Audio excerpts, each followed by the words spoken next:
Coles wishes to acknowledge the traditional custodians of the land on which we are gathered today. We recognise their strength and resilience and pay our respects to their elders past and present. Coles extends that respect to all Aboriginal and Torres Strait Islander people and recognises their rich cultures and continuing connection to land and waters. Good morning, everyone. It's my pleasure to welcome you to Coles' 2025 Annual General Meeting. My name is Daniela Pereira and I'm the Group Company Secretary. On behalf of Coles, I would also like to acknowledge the Wurundjeri Woiwurrung people of the Kulin Nation as the traditional custodians of the land. I pay my respects to elders past and present, and also to my respects to those present here today, also to those Aboriginal and Torres Strait Islander peoples present here today. For those online, I would also like to acknowledge the traditional lands from where you join us today. A few housekeeping matters to begin with. As a courtesy, could you please ensure that your mobile phones are silenced? In the event of an emergency, there will be an announcement over the PA system with further instructions from the Melbourne Park staff. Before we move to the formalities of today's meeting, we will play a short video outlining the procedures for asking questions and for voting during today's hybrid meeting. This video explains how to ask a question and vote at today's meeting. Shareholders, proxy holders, attorneys and corporate representatives may ask a question and vote in person or using the online platform. The Chairman will address questions relating to a particular item of business during discussion on that item. If you are attending online, we encourage you to submit written questions at any time from now. For those attending in person today, if you hold a handset or a yellow or red card, you may ask a question. If you hold a white card, you are a visitor and you are welcome to attend, but you will not be able to speak or vote. During the discussion on a particular item of business, if you have a question relating to that item, please move to a microphone, give your name and show your handset or yellow or red card. If you are not attending in your personal capacity, please also state your affiliation. Your name will be announced to the meeting. If you are unable to make your way to a microphone, please raise your hand and a microphone will be brought to you. For those joining the meeting online, to ask a written question, click on the Messaging tab, select the category of your question, type your question and click Send to submit. You can view your questions under My Messages. To ask a live audio question, click on the Request to Speak button. This will pause the broadcast. Enter the topic of your question and click Submit Request. Please then click Join Queue and follow the instructions to test your microphone. Once you have tested your microphone, you will be able to hear but not see the meeting. When it is your turn to speak, the moderator will introduce you and you will hear a beep. Please then ask your question. All questions at the meeting must relate to an item of business and the company as a whole. If a question has already been asked, please don't ask it again. To give all shareholders a reasonable opportunity to be heard, please ask no more than 2 questions or make 2 comments initially. If we receive a number of similar online questions, we may need to answer them collectively. We may also need to summarise questions in the interest of time. If your question is of a personal nature relating to your shopping experience at any Coles Group business, please visit the booth in the foyer where the attendants will be delighted to assist you. Our executive leadership team will also be available in the foyer following the meeting to answer your questions. For questions relating to your personal shareholdings, please make your way to a Computershare attendant. If you are attending the meeting online, please contact our customer care number or the Computershare registry number shown on the screen. Moving on to voting. For those attending in person, if you hold a handset or a red voting card, you may vote. This handset should have a white plastic card inserted and should display your name, the resolutions and voting options. To vote on the first resolution, press the green square button to vote for the resolution, press the red triangle button to vote against the resolution, or press the blue trackball to abstain. There is no enter button. Once you have entered your vote, use the blue trackball to scroll to the next resolution. You can change your vote up until the chairman closes the poll. Simply move the trackball to the relevant resolution and re-enter your vote. The final selection on your device at the close of polling will be counted as your vote. Please return the handset to an assistant when you leave the meeting. For those voting online, click the Voting tab to display the resolutions. To submit your vote on each resolution, select either For, Against, or Abstain. The selected option will change colour. Your selection is automatically recorded and there is no Submit or Send button. You can change your vote up until the chairman closes the poll.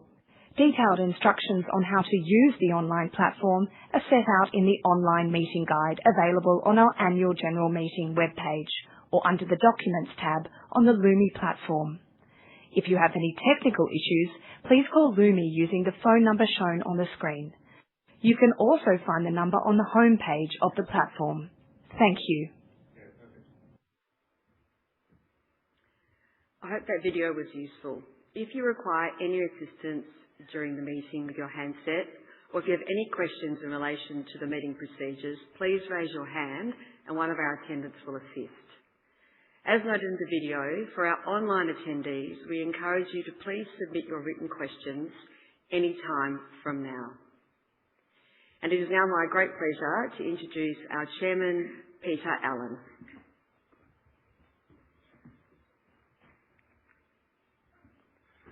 Thank you, Daniela. Good morning, everyone, and welcome to our 2025 Annual General Meeting. Thank you for joining us here today in the room, and online, and for your continued investment and support of Coles. Before I begin, I would like to note that today is Remembrance Day. We honour the service and sacrifice of those who have served and pay our respects for those who gave their lives for Australia. At 11 a.m, there will be an announcement over the PA system for us to observe a minute's silence. As we have a quorum, I now declare the meeting open. I'd like to start by introducing my fellow board colleagues, starting from my far right, Wendy Sops, Andy Penn, Jacqueline Chair, who is standing for re-election at today's meeting, and Richard Freudenstein, Chairman of our People and Culture Committee. And to my far left is Abby Cleland, Scott Price, who will also be standing for re-election at today's meeting, Leah Weckett, our Managing Director and Chief Executive Officer, and Daniela Pereira, our Group Company Secretary. At the front of the meeting, our members of our Executive Leadership Team, together with Mr David Shearing from the company's auditor, Ernst & Young. A notice of meeting has been distributed and I take it as read. Voting on all resolutions will be by way of poll, and I will now declare the poll open.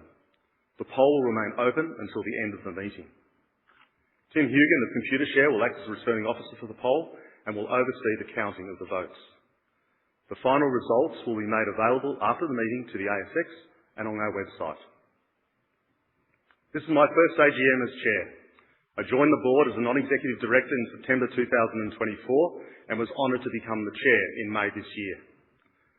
I'd like to acknowledge and thank my predecessor, James Graham, who is here with us today. James was Chair of Coles through its demerger and the ASX listing, the disruptions of COVID, and oversaw significant capital investment. On behalf of the board, our team and shareholders, thank you, James, and also thank you, Helen, for your support.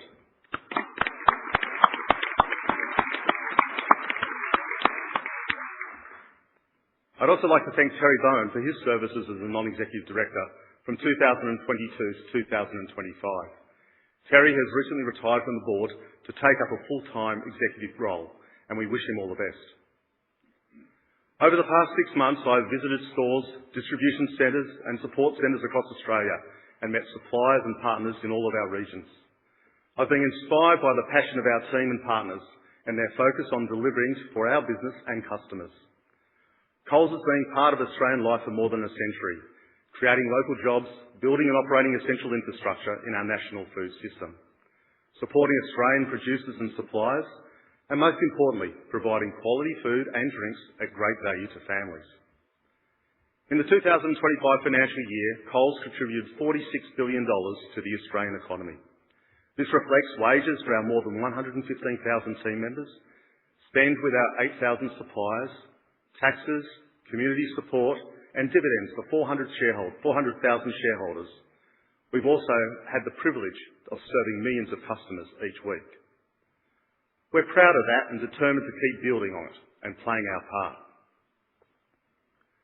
This year, we delivered on our long-term investments in automation. We ramped up our 2 customer fulfilment centres in Sydney and Melbourne, transforming our home delivery proposition across a catchment of more than 10 million people. Those facilities have significantly improved our online offer with an expanded range, improved freshness, and higher perfect order rates. We now also have 2 automated distribution centres fully operational in Queensland and New South Wales, with a 3rd under construction in Victoria.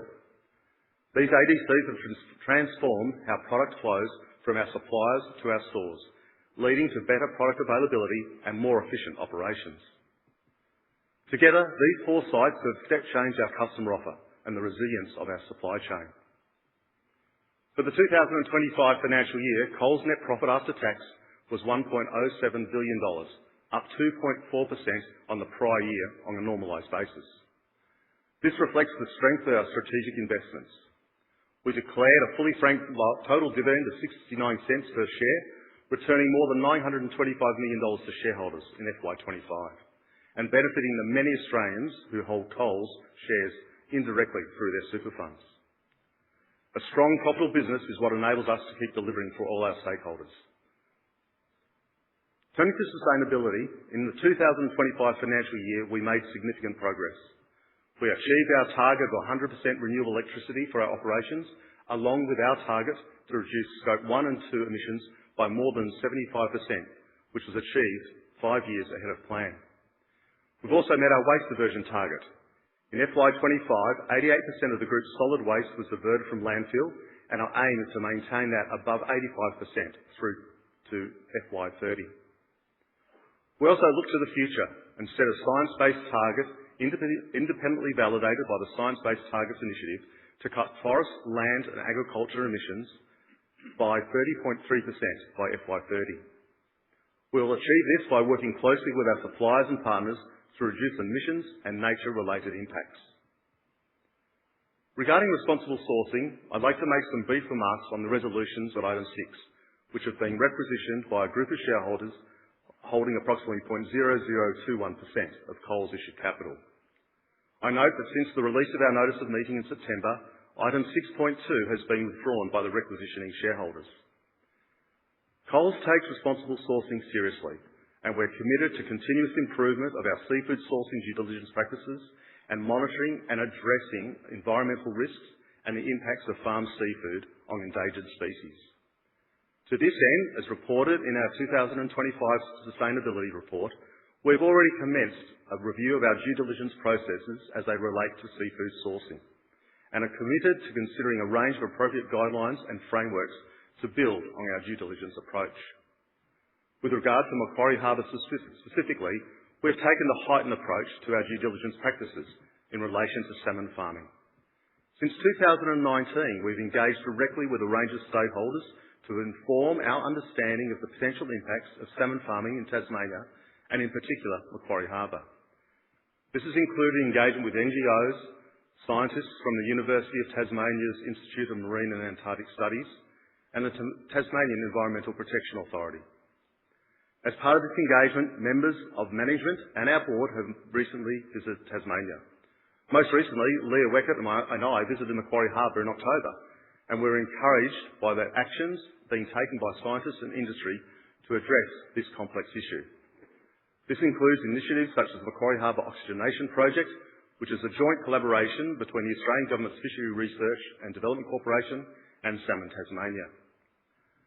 We recognise that certain stakeholders may have a particular view on Coles' approach to sourcing salmon from Macquarie Harbour and the specific standards that Coles should adopt. However, we believe that these matters fall within the purview of the company's board and management. While the conclusions formed by Coles as part of our ongoing due diligence with respect to salmon farming in Macquarie Harbour may not directly align with the views of those shareholders who requisitioned Resolution 6.3, this does not negate the fact that we have undertaken heightened due diligence and made an informed decision in relation to our salmon sourcing, taking into account the current information available to us. We will continue to review our due diligence processes as they relate to seafood sourcing to together with any scientific updates in relation to Macquarie Harbour specifically, and will consider our position in light of any developments. We believe our current and planned actions remain the most responsible and effective path to sustainable seafood sourcing and disclosure. Resolution 6.3 will duplicate work already underway in relation to due diligence processes and assessments, and potentially add costs without adding clear environmental benefit. For these reasons, the Coles Board recommends voting against the shareholder requisition resolutions. This time last year, we addressed the regulatory environment in which we're operating, and we've continued to engage constructively with government and regulators over the past 12 months. In March, the ACCC published findings from its 12-month inquiry into supermarkets. We've already made changes in response to key recommendations and remain open to industry-wide solutions, working closely with our suppliers. In the Fair Work Ombudsman proceedings, the Court delivered an initial judgment in September. As disclosed to shareholders, our preliminary estimate is $150 to $250 million in additional remediation, which includes interest and on-costs such as superannuation. The judgment is complex, and several issues relating to the General Retail Industry Award remain outstanding and will require further court hearings to determine. Following the determination of outstanding issues by the Court, we will consider our appeal rights.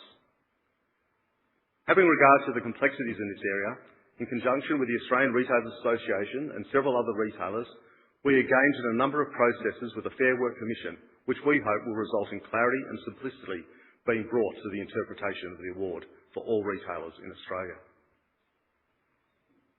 Proceedings in relation to the ACCC's action on the Down Down program are ongoing, and we continue to defend these. In closing, Coles is well positioned for the future. We're focused on continuing to deliver a differentiated and compelling customer proposition and sustainable returns for shareholders. To enable this, we have a clear strategy and disciplined long-term investment plans. Thank you to my fellow directors, the executive leadership team, our Coles teams members across Australia, our suppliers and partners, and our shareholders for your trust and support. I would now like to invite our CEO, Leah Weckert, to address the meeting.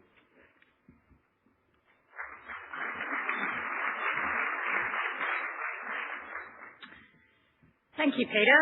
It is my pleasure to welcome you all to the 2025 Annual General Meeting, including a number of the Coles family who are with us today. I am immensely proud of what we have achieved this year. Together, we have made great progress across our strategic pillars of destination for food and drink, accelerated by digital, and delivered consistently for the future. Pleasingly, in FY25, customer experience improved across all of our key metrics. With cost of living front of mind, we continued to invest in value, meeting customers where and how they choose to shop.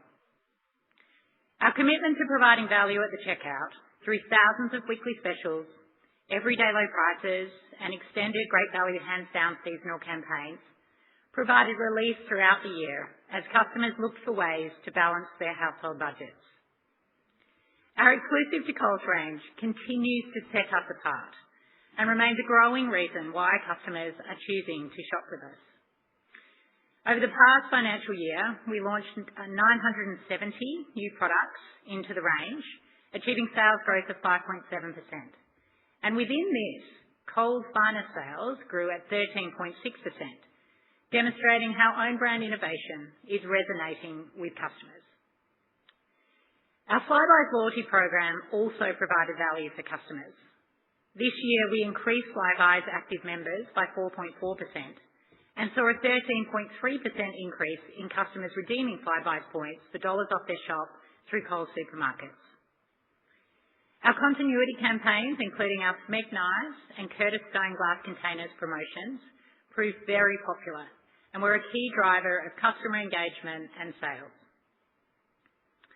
Australians are becoming more and more digitally engaged. And in FY25, our e-commerce sales growth was 24.4% in supermarkets and 7.2% in liquor. This was supported by the introduction of a windowless rapid offer, app and web feature enhancements, and simplification of our checkout process online. In our liquor business, we commenced the national rollout of Simply Liquorland, which is progressively bringing all of our liquor stores under the Liquorland brand.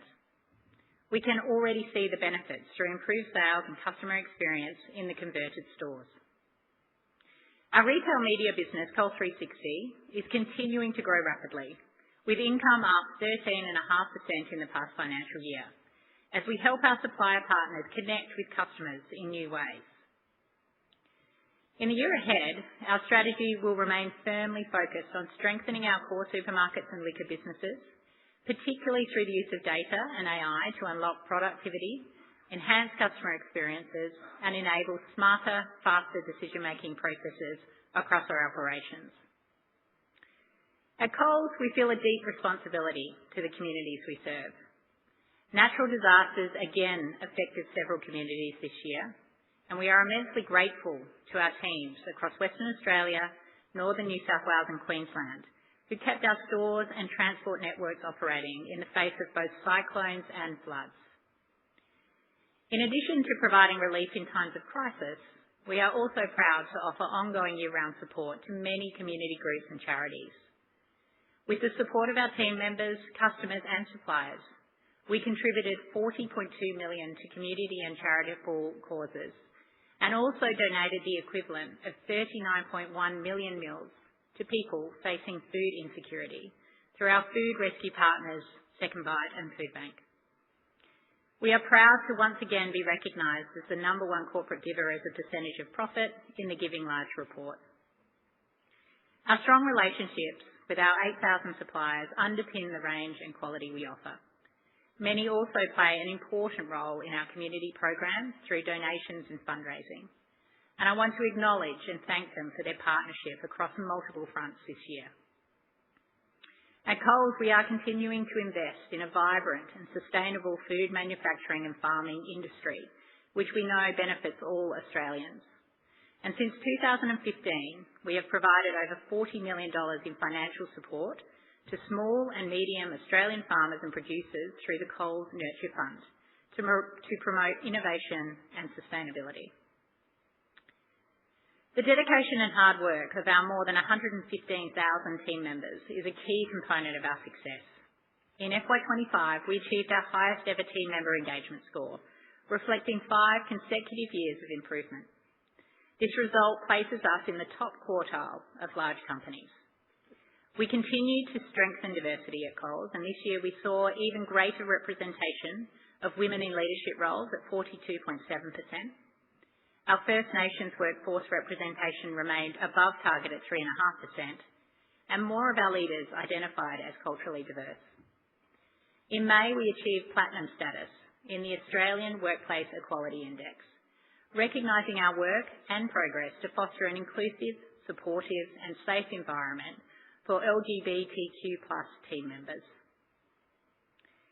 Sadly, the retail industry continues to experience a rise in violence and aggression towards frontline workers. We have actively worked to reduce threatening situations through crime prevention initiatives, training, technology and post-incident support, as well as industry partnerships and advocacy. I'll now comment briefly on our most recent financials. Our first quarter financial results, released in late October, showed early momentum for Coles this financial year. Supermarket sales increased by 4.8% and excluding tobacco increased by 7%. Liquor sales decreased 1.1% for the quarter. Total supermarket price inflation, excluding tobacco, was 1.2% for the quarter, and pleasingly for customers, grocery staples like avocados, pantry oils and infant nappies were all in deflation.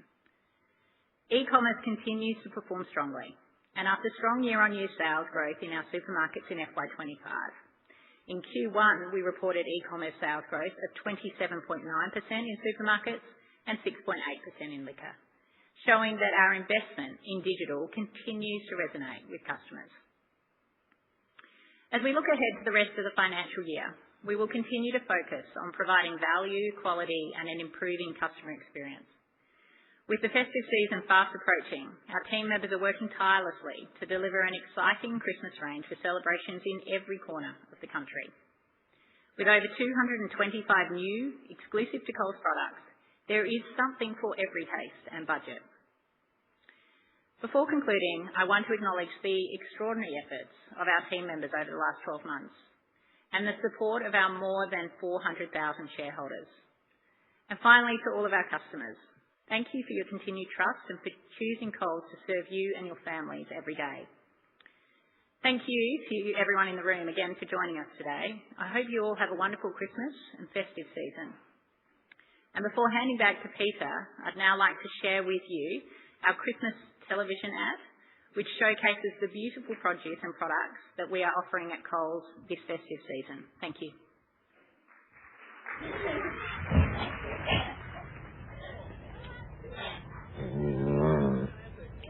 No chance.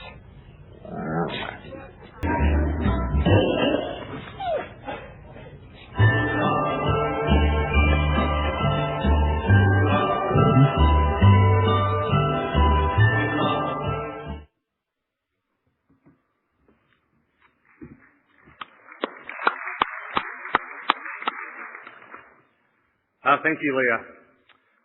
I now turn to the formal agenda items of today's business at this meeting. The notice of meeting sets out the information regarding the items for consideration. I'll introduce each item separately and then invite questions and comments for each item. Please ensure that your questions and comments are relevant to the resolution being considered and to all shareholders. For each item, I'll first ask for questions from the room, and then we'll turn to questions received via the online platform, addressing written questions first and then audio questions. Jessica Tangred from our Corporate Affairs team will introduce the online questions. As set out in the notice of meeting, items 2 to 6 require a shareholder vote. The board supports items 2 to 5 and recommends that shareholders vote in favour of these resolutions. The board does not support items 6.1 and 6.3 and recommends that shareholders vote against these resolutions. Following discussion on each item, details of the proxies and direct votes received will be shown on the screen. I will then ask shareholders and proxy holders to vote on the item, noting that you may have already done so. As set out in the notice of meeting, I intend to vote all available undirected proxies held by me as the chairman of the meeting in favour of items 2 to 5 and against items 6.1 and 6.3. I now turn to the first item of business, which is to receive and consider the financial report of the company and its controlled entities and the reports of the directors and auditor for the year ended 29 June 2025. These reports are in the 2025 annual report available on our website. While there's no requirement to put this item to a vote, this is an opportunity for shareholders to ask questions relating to these reports. Mr. David Turing from Ernst & Young is also available to answer questions regarding the audit. The text of this first item of business is now shown on the screen. And now I invite any questions or comments from the room regarding the financial report, the director's report or auditor's report.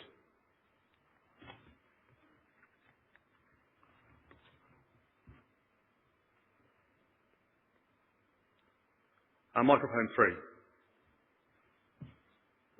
Mr. Chairman, I would like to introduce shareholder Mr. Michael Montusov from the ASA. Good morning. I'm Mike Montusov. I'm from the Australian Shareholders Association. Today I hold proxies from 600 shareholders, representing in aggregate 1.9 million shares. And thank you to all those shareholders who appointed ASA as their proxy. Before I get to my question, I'd like to thank the company for your continued use of the hybrid meeting format, which allows the maximum opportunity for shareholder engagement, and also for the time you took to meet with ASA before today's meeting. I have two questions. They relate to the liquor business. Coles liquor business continues to trail its major competitor in terms of EBIT margin. What more do you need to do, and over what time frame, to at least match your competitor's margin performance? Mike, good to see you again. Thank you for joining. The liquor business is something which we see is really important for the Coles overall business. Liquor is probably the closest aligned business to, or drinks in particular, is the closest aligned business to supermarkets. And we see that it's very important in terms of ensuring that we can get the best out of those two together. I think we have seen a sales decline, as you rightly said, and this is due to a number of different reasons. Probably first off is regards to the consumer and health of the consumer and the cost of living that people are going through and the issues that they're facing. The second one, there also seems to be there's the changes in consumption habits across not just Australia, but also globally. And so what we're doing to address that is to focus on a number of three things. The first one is to really focus on how do we get efficiency out of our business. And so one of the projects which we're doing now is Simply Liquorland. What Simply Liquorland is doing is it's ensuring that we have all of our three Coles liquor brands under one banner. What that provides is it provides us much more simplicity in dealing with our suppliers.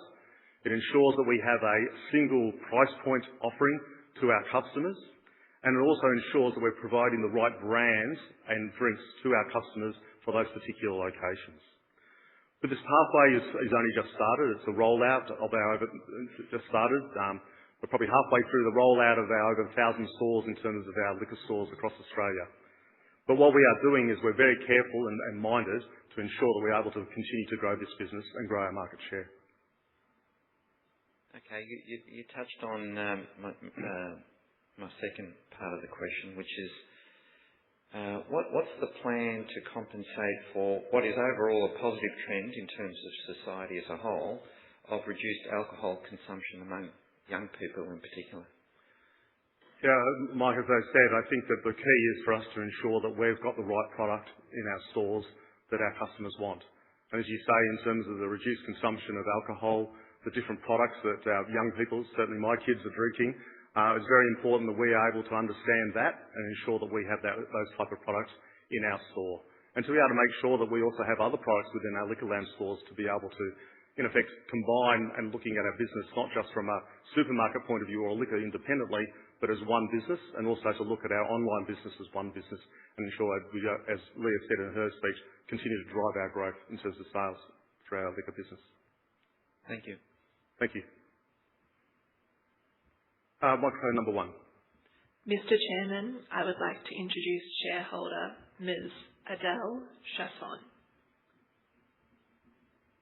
Thank you. Good morning, Chair. Good morning, everyone. Good morning, my name is Adele. I work at the Wilderness Society. My question is about your director's report.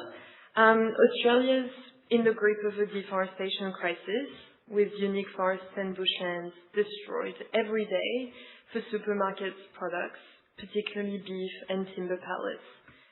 And for several years, Coles was the only big supermarket in Australia with a commitment to going deforestation free.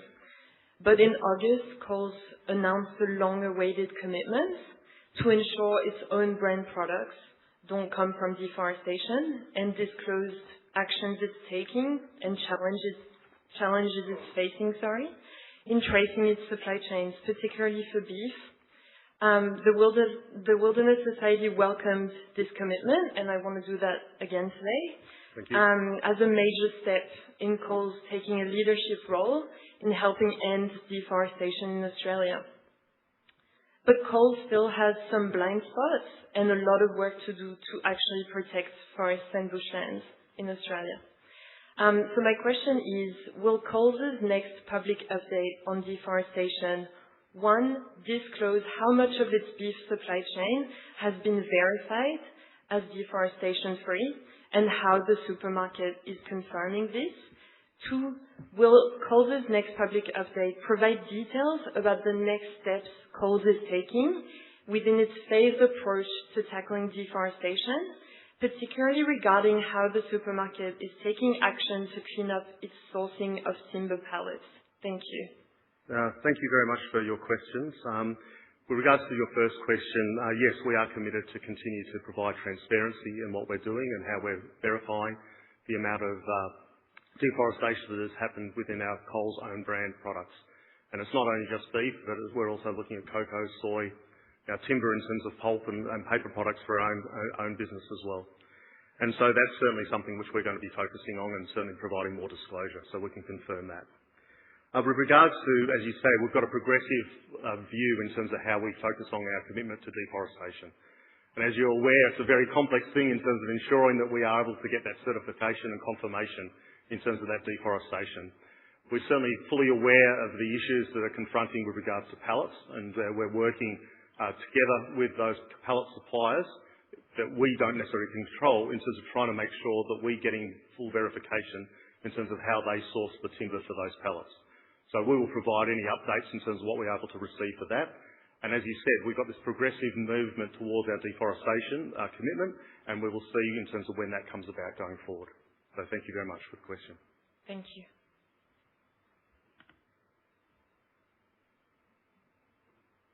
Oh, microphone 3. Sorry, I've got to keep looking. Mr. Chairman, I would like to introduce shareholder proxy, Ms. Tara Jones. Thank you. I'm Tara Jones, Program Manager, Plastics and Packaging from the Australian Marine Conservation Society, Australia's leading national charity dedicated solely to protecting our precious ocean wildlife. By the time this AGM ends, an estimated 60,000 kilos of plastic will have entered Australia's environment, equivalent to around 3 million single-use plastic water bottles.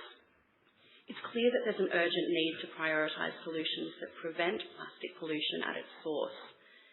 Yet Coles Group remains silent on the total amount of plastic packaging it uses each year. For the third consecutive year, Coles has failed our independent audit of plastic packaging use in Australian supermarkets. Our 2025 Unwrapped report, released today, found that Coles' sustainability reporting still lacks transparency and detail needed to assess progress, and that online customers receive unwanted plastic produce bags, even when selecting loose options. In most cases, a single bulb of garlic was delivered in its own plastic bag. My question is, will Coles commit to publishing data annually on how much plastic it uses overall, beginning with the 2025-26 Sustainability Report, to provide shareholders and customers confidence that Coles is taking genuine responsibility for its contribution to Australia's plastic pollution crisis? Thank you for your question, Ms. Jones.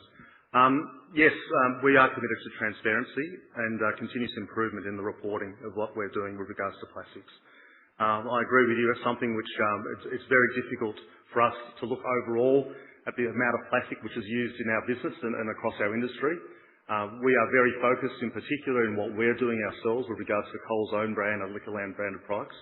I think some over 87% of our product packaging is recyclable, and certainly in last year we took out 191 tonne of single-use plastic out of our business through Coles and Coles Liquorland. So we're on the path in terms of being able to meet our needs and meet the requirements in terms of our customers and our other stakeholders, but it's very difficult for us to commit to providing the detail across the whole industry. With regards to the report that has just come out, well, I haven't read it, apologies, but it's just come out today. But I do know that we will read that report thoroughly. I'm certainly sure that our team will inquire about that report and look at how we can improve our reporting on that. So thank you, Ms. Jones, for your question. Thank you. It appears there are no further questions from the room. So Jessica, are there any online questions? Chairman, we have received an online question from Mr. Stephen Mayne to the following effect. Congratulations to Peter Allen on being chosen by the board to chair our company. Peter joined the board in September and became chair 7 months later on May 1. Was Peter recruited last September to be the next chair, or was it a competitive internal process this year? Who ran the chair succession process? An internal search firm, certain non-candidate directors, or the company secretary? How did it work? Did the formal process extend to presentations from multiple internal candidates, interviews, and a formal internal vote of the board? Stephen, thank you for your question. As far as the appointment of me coming onto the Coles board, given I was not part of that process, I will not comment on that. With respect to the process in undertaking the chair selection after James's retirement, that was led by a process led by the nomination committee of Coles. And it was also open to any board member of Coles to participate in that. I think that's all I can answer in regards to that question. Thank you, Jessica. Any further questions? Chairman, we have an online question addressed to Ms. Leah Weckett from Mr. Stephen Mayne. The question is, Could CEO Leah Weckert please comment on how many full-time equivalent staff we currently have and whether this is likely to fall over the coming 12 months with the rapid rollout of AI? Which parts of our business and operations are the most prospective for AI productivity gains, and how energetically are we embracing those opportunities? Thank you, Steve and Mr. Mayne. Ruth, I'll try and answer that question before seeing whether Leah can add any value to it. But we certainly believe that our full-time equivalent numbers will remain the same with the application of AI across our business. And the reason for that is that what AI is doing in terms of the areas of our focus is to improve productivity within our work, to focus on a lot more of the complex information and data and analytics, to ensure that we're able to give our teams more time to be in our customer-facing roles. So we believe that our FTE equivalents will remain the same, but what will happen is the change of work will happen. AI also helps in an upskilling of our teams members and growth within our staff across our environment. Please, any further, Dad? No. Thank you, Mr. Mayne, for your question. We have a question on the floor again, microphone 3. Thank you, Mr. Chairman. I would like to introduce Mr. Ron Guy from the Regional Trade Union Human Rights Shareholder Group. Thank you. Just another question concerning plastics. In Victoria, recently there's a lot of opposition against the incinerators for burning plastic. So presumably part of the circular economy, but there's a couple of communities, Sunbury's I think the last one that's opposed the issue. And I was wondering whether on the reduction of plastics that the Coles is headed towards, can the company oppose household and commercial waste incinerations that is the consideration of the polluting of farmlands, waterways and air with cancer-causing dioxins and asthma-producing fine particle matters. These plants are banned in New South Wales and Canberra, phasing out in Europe, but the start-up in Victoria is causing a bit of concern to the local communities. And Australia is signed up to 3 international treaties, the Minamata Convention, the Stockholm Convention and the Basel Convention. So I was wondering if you could join on to that campaign. Well, Mr. Guy, thank you for the feedback and the comment. We certainly take that on notice, and I'll ensure that our team here in Victoria do review the situation and see what we can do in terms of supporting that. As I mentioned in one of my previous replies, we're focused on reducing single-use plastics. We've done a reasonably good job last year, and we'll continue to do that. We're also focused in terms of removing the soft plastic waste pile that was built up and working collaboratively with others in terms of being able to find a better way in terms of disposing and reusing that plastic. So we'll take that comment on notice and acknowledge that. So thank you very much. Yeah, thanks for that. If I could just have one more question, I guess. So the company's been working hard to remove the modern-day slavery, the itinerant workers, the treatment that's been happening to them in Australia, which is great, and you've been working with the unions on that. I wonder if you could update to whether there's any contracts from suppliers in the supply chain that's happened over the last 12 months, or at least been improved or visited. Well, certainly, Mr. Guy, thank you. Yeah, we have a very strong ethical sourcing policy, so that all of our suppliers have to abide by that policy. We do regular audits in terms of those suppliers to ensure that they meet the policy and the conditions that we have. We're working very closely with those suppliers to ensuring that that is the case. Some of the things which we are doing in terms of working with the unions, for example, particularly when you think about agriculture, horticulture, as well as the meat workers, is setting an accommodation standard, which we've introduced this year, to ensure that those itinerary workers and other workers are housed properly. So we are working with that, and we're continuing to do that, and we'll continue to report on that in our sustainability report.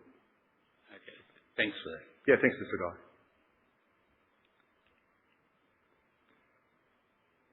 Jessica, are there any further questions? Chairman, there are no more online questions or comments on this item. Thank you. As there are no further questions, we'll move on to item 2 on today's agenda. This item of business relates to 2 directors standing for re-election. Each of these directors will shortly provide an address which will include some back information on their background. Item 2.1 relates to the re-election of Ms. Jacqueline Chow as a director of the company. The text of the resolution is now displayed and Jacqueline's details are set out in the notice of meeting. Jacqueline has served as the director of the Coles Group since our demerger in 2018. Over the past 7 years, she has been highly diligent and valued contributor to the board, bringing deep operational insights from her FMCG background. I now invite Jacqueline to address the meeting.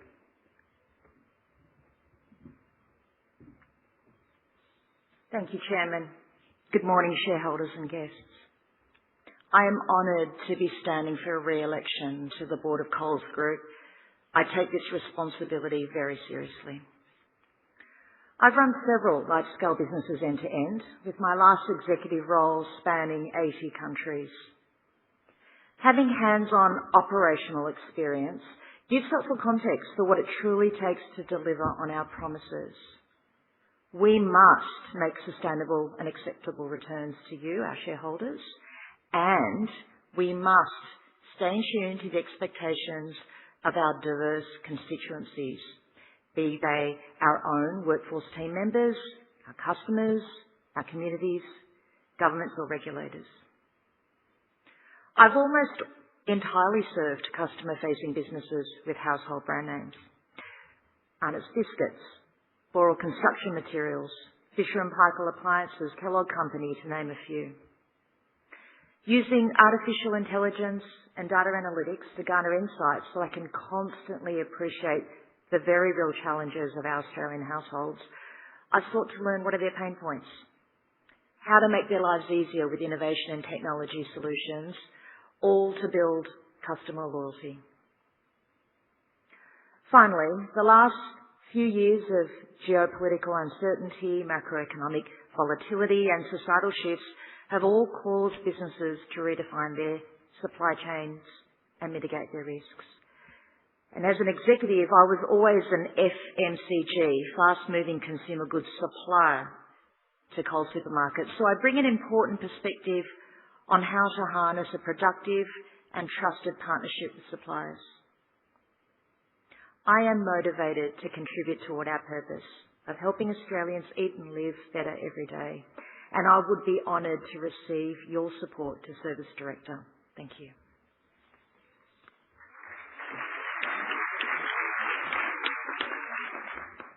Thank you, Jacqueline.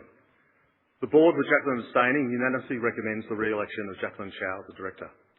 I now invite any questions on this item of business.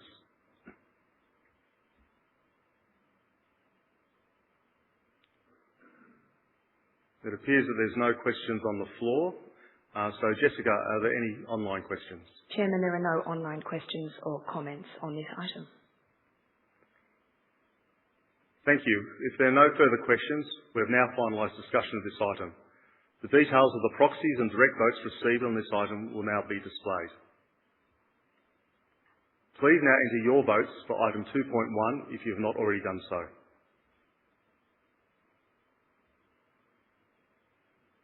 Turning to item 2.2, which relates to the re-election of Mr. Scott Price as the director of this company. The text of the resolution is now displayed, and Scott's details are set out in the notice of meeting. Over the past 3 years as a Coles Group director, Scott has brought his invaluable insights and global perspective to the board, drawing on his extensive retail, FMCG and logistics experience, particularly in relation to complex supply chains and business transformation. I now invite Scott to address the meeting.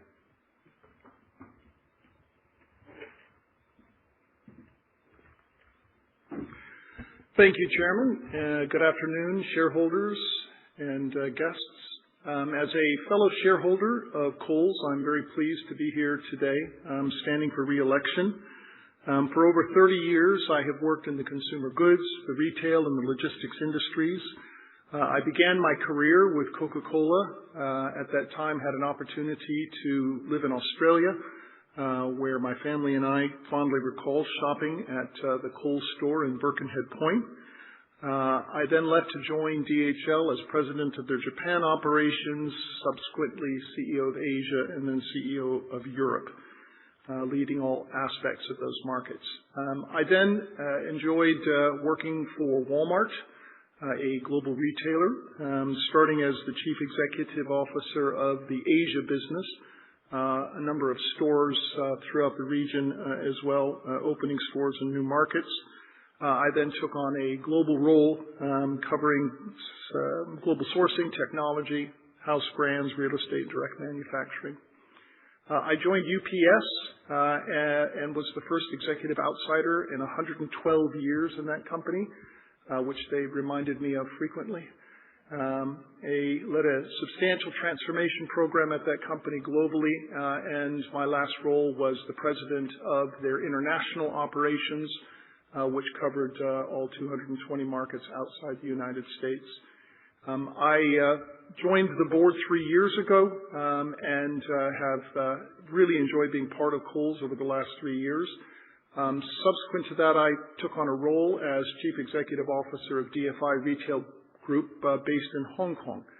DFI's business encompasses 7,500 stores across 11 countries in Asia, across the formats of food, health and beauty, as well, convenience stores, home furnishing, and restaurants. The comprehensive portfolio of that business allows me to bring a unique perspective. I enjoy fulfilling my obligations as a Coles director, attending all board meetings, committee meetings, strategy sessions, study tours, and enjoy the opportunity to tour stores with executives of the business. Whether they enjoy that or not, I do not know.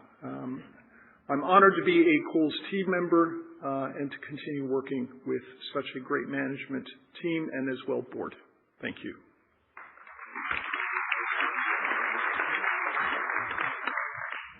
Thank you, Scott.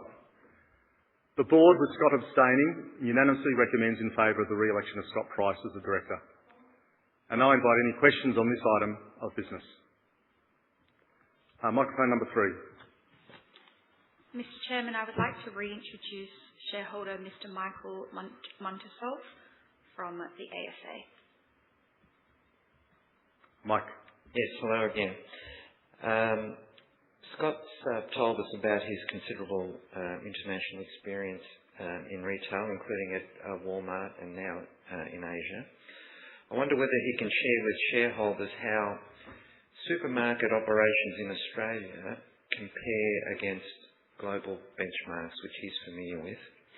And is he seeing the political pressure on supermarkets that we have here in other parts of the world? Yeah, I'll get Scott to answer that question. Thank you. Thank you, Mike. Thank you for the question. Actually, we have an opportunity as a board to travel around the world. We were in Toronto, Canada this last year and are able to benchmark the operations. I continue to be impressed by the operations of Coles, not only just in terms of core service to its communities, in terms of mass food retailer, but also keeping up with technology, including both digital and as well the technologies that enable the business in terms of supply chain. I think Australia is unique in as much that, as a food retailer, we are advocate for our customers. And customers of Australia have a quite narrow view on country of origin. They want to buy Australian, which offers quite a few complexity in terms of, I think, versus other markets in the world. So I do believe that Coles is a very, very good operator around the world.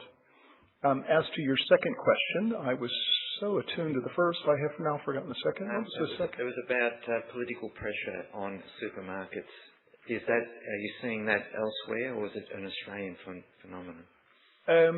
I would suggest that probably Walmart had probably the most significant role as a bit of a political bellwether, and I learned quite a bit from how that company navigated.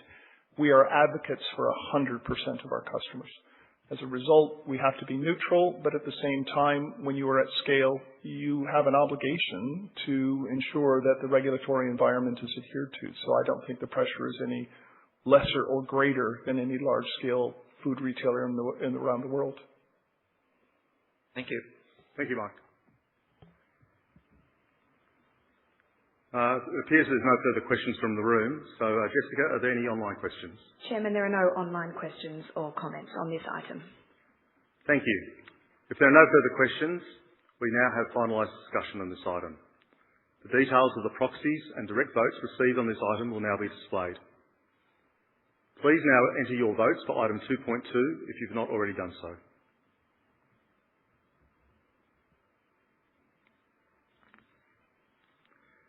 I now turn to item 3, which is an advisory vote on the 2025 Remuneration Report, which can be found on pages 58 to 76 of the 2025 Annual Report.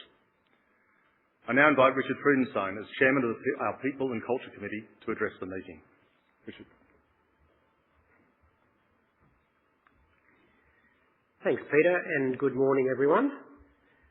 The remuneration structure for the Coles Executive Leadership Team comprises fixed compensation, an annual short-term incentive, including an equity deferral, and a long-term incentive based on performance over a 3-year period. The short-term incentives payable to the Executive KMP for the 2025 financial year range between 74.8% to 82.1% of the maximum opportunity. The long-term incentive, which covered performance over the 3-year period between the 2023 and 2025 financial years, vested at 79.8% of the maximum opportunity. The board considered the outcomes for both the short-term incentive and long-term incentive to be appropriate, considering the rigour of the process by which the targets were set, the financial performance and strategic objectives delivered by management in the 2025 financial year. Within the 2025 remuneration report, the board announced a 3.5% increase in the total fixed compensation for the Managing Director and Chief Executive Officer, as well as an increase in her STI opportunity to 100% of total fixed compensation at target and 150% of total fixed compensation at maximum. These changes better align the total remuneration package to the benchmark peer group and represent the first increase in remuneration for the CEO since her appointment on 1 May 2023. The board also determined to replace the Ocado transformation objective in the CEO's individual balanced scorecard for the 2026 financial year short-term incentive with an objective focused on our accelerated by digital strategic pillar.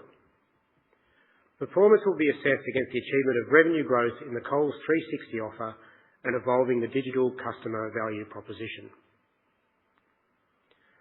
I would also like to take this opportunity to speak to resolutions 4 and 5 relating to the allocation of equity to our CEO, Leah Weckett.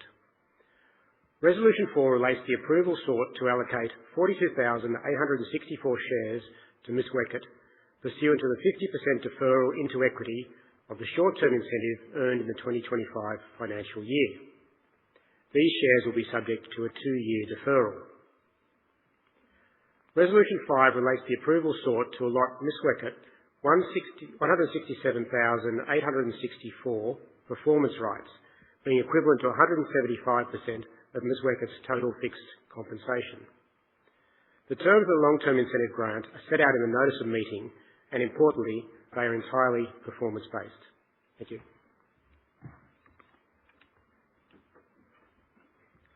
Thank you, Richard. The text of the resolution of item 3 regarding the remuneration report is now displayed. While the vote on this item of business is advisory only, the board takes account of the discussion and voting when reviewing our remuneration practices and policies. The board recommends that shareholders vote in favour of the adoption of the remuneration report. I now invite any questions on the remuneration report.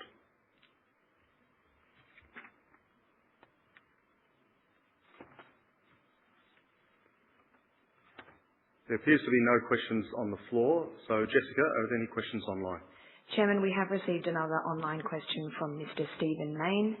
He has asked, "It was a shame you didn't disclose the proxies to the ASX along with the formal addresses, allowing for a more fully informed debate. Did any of the proxy advisors recommend a vote against any of today's resolutions, including this remuneration report item? If so, what reasons did they give, and did this translate into any material protest votes? Please don't say protest advisor recommendations are confidential.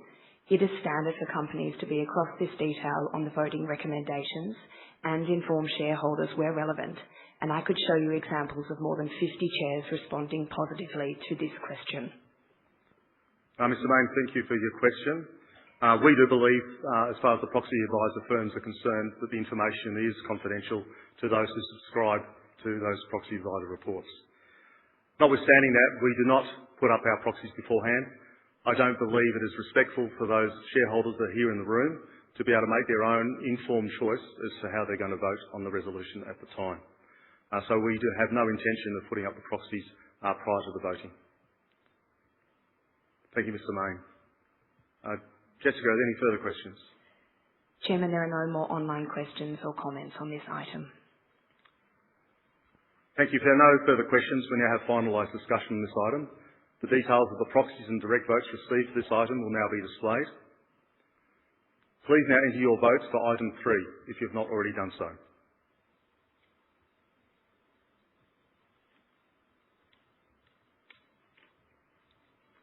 I now turn to item 4, which is the approval of the grant of STI shares for our Managing Director and Chief Executive Officer, Leah Weckert, as a deferred component of a short-term incentive award for the 2025 financial year. The text of the resolution is now displayed. Details of the proposed grant are set out in the notice of meeting. The board, with Leah abstaining, considers the grant of STI shares to be appropriate in the interest of shareholders and unanimously recommends that shareholders vote in favour of item 4. I now invite any questions on the approval of Leah's short-term incentive grant.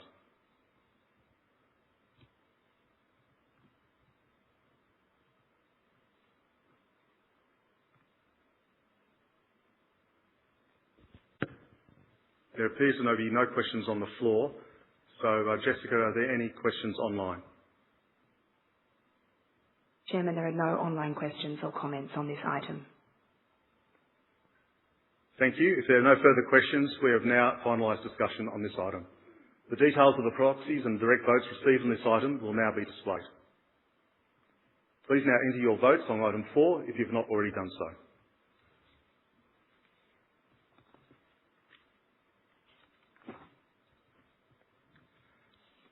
I now turn to item 5, which is the approval of the grant of performance rights to Leah Weckert as a long-term incentive award for the 2026 financial year. The text of the resolution is now displayed.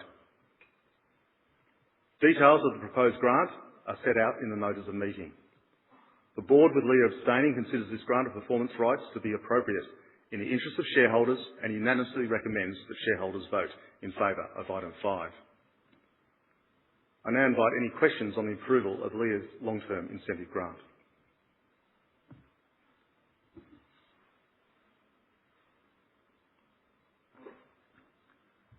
There appear to be no questions from the floor. So, Jessica, are there any questions online? Chairman, we have received another online question from Mr. Stephen Main, who has asked, when disclosing the outcome of voting on all resolutions today, including this proposed LTI grant to the CEO, please advise the ASX how many shareholders voted for and against each item, similar to with a scheme of arrangement. This will provide a better gauge of retailer shareholder sentiment on all resolutions and insight into the chronically low retail shareholder participation rate. The likes of Qantas, ASX, Suncorp, Tabcorp, Myer, Flight Centre, Stockland, and even the world's biggest share registry provider, Computershare, have all voluntarily provided this data at their most recent AGMs. You've got the data, so why not let the sunshine in? Qantas revealed last week that less than 1% of its 155,000 shareholders voted at the AGM. How many of our 480,551 shareholders voted today on this LTI grant, and were the majority against? Did you even make it to a 1% turnout? Mr. Main, thank you for your question, which we will take on notice.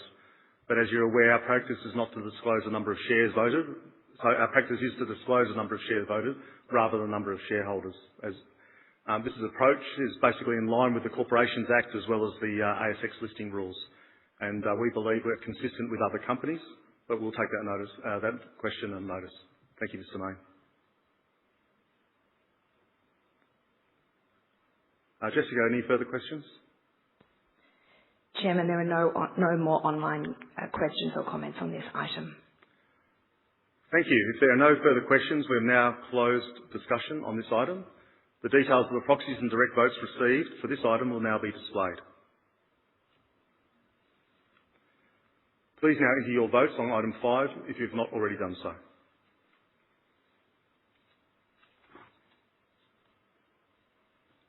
I'll now move on to item 6, which was initially in 3 parts, 6.1, 6.2 and 6.3. As noted earlier in my address, all 3 items were requisitioned by a group of shareholders under Section 249N of the Corporations Act. As announced to the ASX on 2nd of October, item 6.2 has been withdrawn. Item 6.1 concerns a special resolution proposing to amend Coles Constitution to include a provision enabling shareholders, by ordinary resolution, to express an opinion or request information about the way in which a power of the company vested in the board has been or should be exercised. The text of the resolution is shown on the screen. The board unanimously recommends that shareholders vote against this resolution. Detailed reasons as to why the board does not support this resolution, item 6.1, are set out on page 16 of the notice of meeting. In summary, the board considers that it is not necessary or desirable to amend the Constitution, given that the existing rights of shareholders under the Constitution and Corporations Act. The resolution proposed is a special resolution, which means it will only be passed if at least 75% of votes are cast on this resolution are in favour. Irrespective of the vote on item 6.1, there will be an opportunity for discussion of item 6.3 following the completion of item 6.1. And I ask that you hold your questions on that in that time. At this stage, I invite any questions or comments only on item 6.1, which relates to the proposed amendment to Coles' Constitution.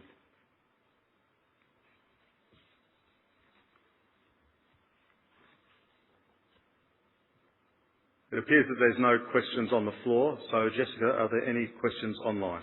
Chairman, there are no online questions or comments on this item. Thank you. If there are no further questions, we have finalised discussion on this item. The details of the proxies and direct votes received for this item will now be displayed.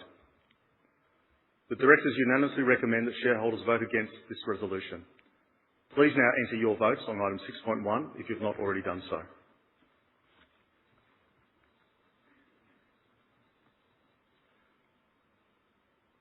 Based on the proxy and direct votes received ahead of the meeting, and the number of votes that I've been informed and represented on the floor and online today, it is apparent that item 6.1 for the amendment of Coles' Constitution of the company will not be passed. Therefore, item 6.3, which was contingent on amending the Constitution, will not be put to the meeting for voting. However, as I previously mentioned, I will shortly invite shareholders to ask questions or comment upon item 6.3. The text of the resolution for item 6.3 is shown on the screen. As discussed in my address earlier, this item was not supported by the board. Detailed reasons as to why are also set out on pages 16 and 17 of the notice of meeting. I now invite shareholders to ask questions or comment on item 6.3.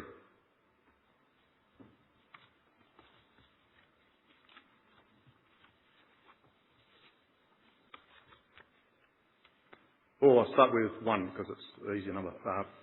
Microphone 1 first. Thank you.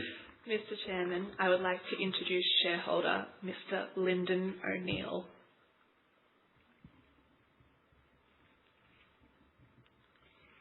Mr. O'Neill, good morning. Good morning, and thank you. My name's Lyndon.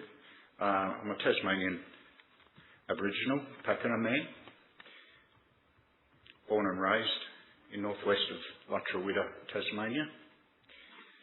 I have 4 sons, and we shop in Coles. I founded Healthy Country Services and Consulting, built on traditional ecological knowledge, woven into contemporary conservation and ecosystem management. I pay my respects to all of you, your family, and your ancestors. More than a century ago, the man who would go on to found Coles, first worked in his father's small general store in the village Wilmot, not far from the wild rivers that flow west into the Macquarie Harbour. The waters of Macquarie Harbour were pristine then, a world of deep oxygenated water, brackish layers where the mountains and waters mix with the oceans, supporting the abundant and thriving life of the harbour. Among that life is a species older than the dinosaurs, found nowhere else on Earth. It's called a Maugean skate. The Maugean skate then was abundant, uninterrupted for over 60 million years.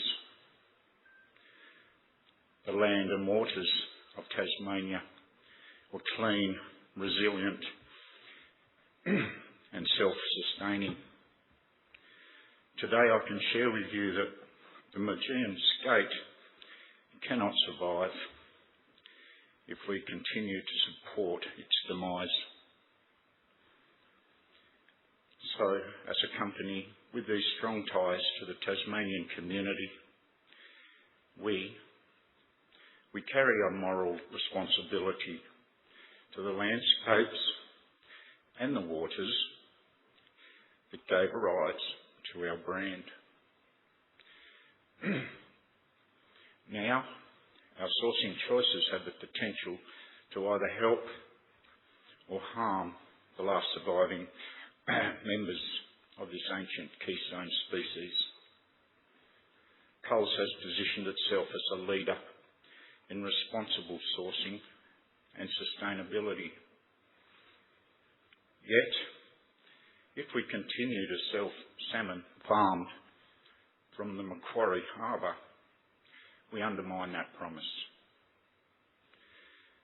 So in an era where consumers increasingly choose products aligned with their values, sourcing from a compromised environment is not a neutral act. In Wilmot, the Coles family built their store upon the simple idea that good business serves people and place alike. If their store could thrive in that era when Tasmania's natural systems were strong and healthy, then surely Coles can thrive today by protecting those systems, not exploiting them. The Maugean skate has shared its waters with Tasmanian communities for millennia. It now depends on us, on Coles, to decide whether those waters will remain a living part of our national story or a cautionary tale of what we failed to protect. As shareholders and Tasmanians, we owe it to our founders and to future generations to ensure that Coles' growth never comes at the cost of Tasmania's living heritage. Let us stand by our origins for integrity. Today, from this moment and into the future, will you stand with me for a Tasmanian living dinosaur, for Earth, for nature, and for all life? Thank you.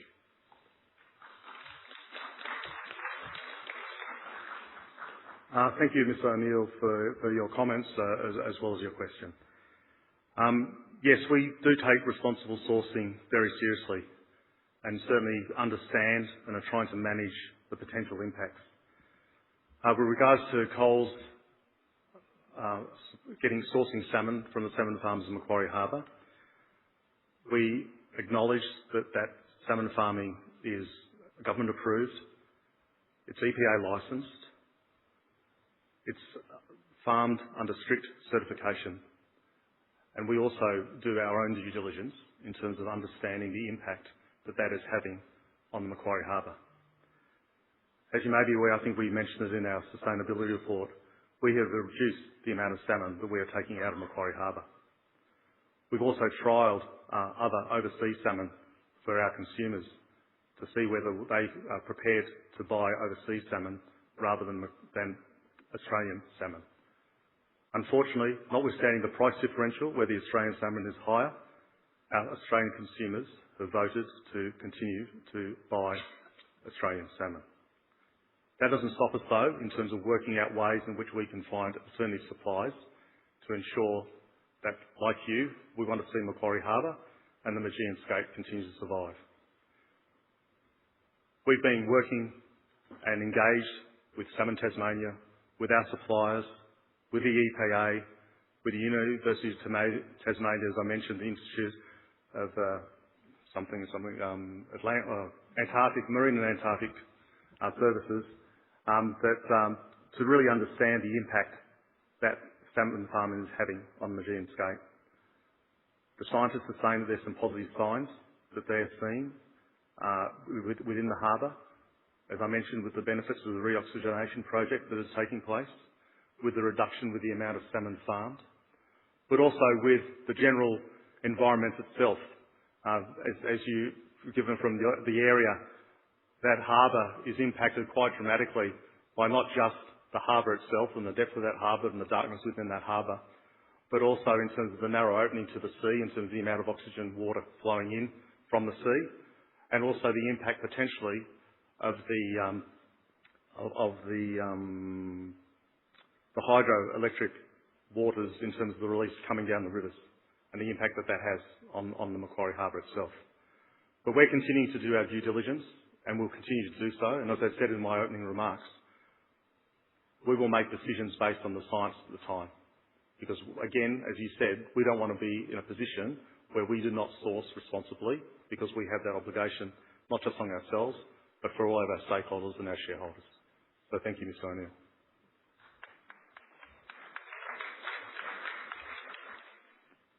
Microphone number 2. Thank you. Mr. Chairman, I would like to introduce shareholder Ms. Jess, who is here today with SIX. Hello, thank you for having us. I've travelled from Lutruwita to Tasmania. I represent Environment Tasmania. We form part of the SIX Invest Coalition, who put this resolution forward. Coles continues to sell farmed salmon from Macquarie Harbour, a place where an ancient species, the Maugean skate, is being pushed towards extinction by the impacts of salmon farming. The creature has survived since Gondwana. It's lived through ice ages, and yet it may not survive your supply chains. Last year, almost 39% of shareholders voted for our resolution, asking you to address this in your supply chain, despite the board's recommendation to vote against it. Your shareholders sent you an extraordinary signal. Since then, in the Tasmanian salmon industry, we've seen worse mass fish deaths, pollution and public outrage, as the industry has publicly conceded that it sells diseased salmon for human consumption, and it's standard practice. We now have a harbour and an industry literally on life support. The FRDC funds that oxygenation program with taxpayers' money, so we are all here paying a salmon tax regardless of whether we eat it or not. It's there to offset the oxygen being taken down from the salmon. It's keeping those salmon alive, not the Maugean skate.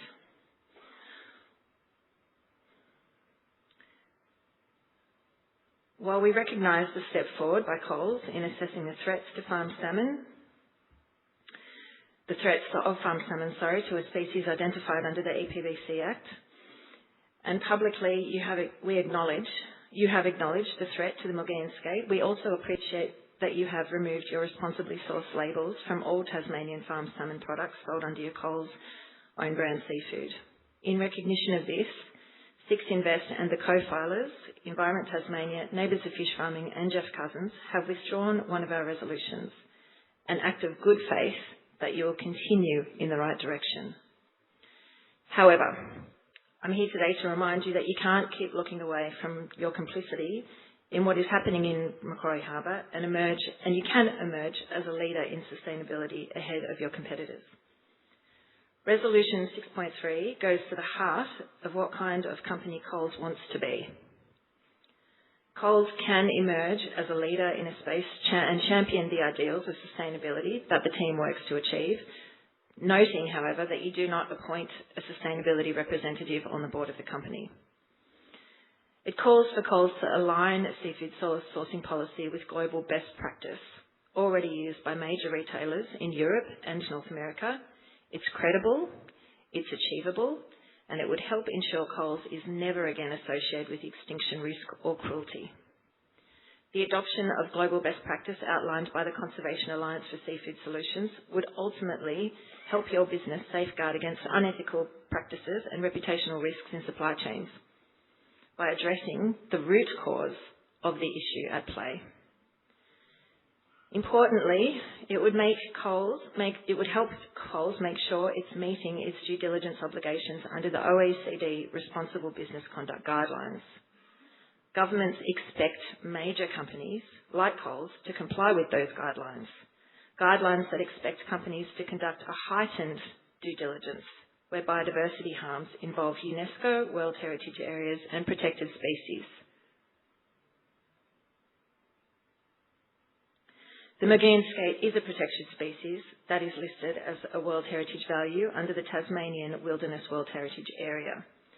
A third of the Macquarie Harbour forms the World Heritage Area, and the guidelines also say that certifications must be fit for purpose. Those in Macquarie Harbour that you quoted are not. They do not require certified farms to detect their impact on the skate. These flawed certifications fail to safeguard the skate, and they fail to safeguard Coles from contributing to an extinction. By aligning with global best practice for your seafood policy, Coles could safeguard our supply chains while protecting shareholders and the skate, all while leaving Coles' biggest competitor, Woolworths, lagging behind in disgrace. Industrial salmon farming, and let me just make it clear to everyone in the room, Tasmanian farm salmon is not native. It's Atlantic salmon. It doesn't belong in our waterways. Is causing an extinction event in Macquarie Harbour. Coles must make a decision on addressing its supply chain. As you've mentioned in the past, you have reduced your supply from the harbour, and I would like to ask whether or not you continue to plan to reduce and by how much. Is there a plan to transition entirely away from Macquarie Harbour when sourcing your farmed Atlantic salmon? Ms. Jess, thank you for your comments and your questions. As I mentioned, Coles, we take our reputation very seriously. We take responsible sourcing very seriously. With regards to Macquarie Harbour in particular, and the salmon the farm that we source out of Macquarie Harbour, you're correct. We've been looking at this as a business since 2019. And so it's not something which hasn't just come up in the last couple of years. So we've been focused on this. We don't rely on the certifications that we currently use. We do a lot more detailed due diligence above that certification.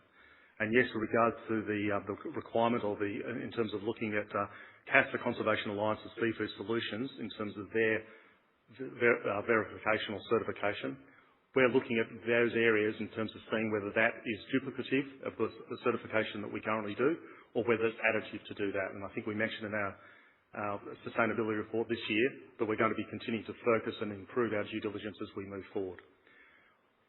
We're basing our decisions on that due diligence in terms of the sourcing of salmon in Macquarie Harbour. The science is saying that, and which we are closely monitoring, is saying that the Magoon skate numbers are improving. They're saying that the benefits of the oxygenation program are improving that. They're saying that the reduction of salmon farmed is improving the benefits of Magoon skate. We're going to continue to monitor that and work with not just Salmon Tasmania or our suppliers, but the University of Tasmania, IMAS, other NGOs, SIX, etc. And I know that our team have been working with you over a number of times in the last 12 months. But we are doing enhanced due diligence, and we'll continue to improve that due diligence going forward, and we'll make the right decision in terms of the benefit of all stakeholders with regards to our sourcing of salmon in Tasmania and in particular Macquarie Harbour. With regards to the addition of, I suppose, moving completely out of Macquarie Harbour, unfortunately there's a time of the year where we can only source salmon from Macquarie Harbour. Now, provided the consumer is comfortable in terms of that, and we will continue to work with that, and looking at in terms of where the science is at, that may be a situation that does eventuate. But at this point in time, we believe that the salmon we source from Macquarie Harbour is responsible. Yesterday, the ABC reported that David Williams, the former board chair of Tassal, said that Coles and Woolworths were desperate for an alternative to farmed salmon. Can you confirm this? I don't think we're desperate to confirm with regards to farmed salmon. We know that we know that our customers want to have Australian salmon and Australian fresh salmon.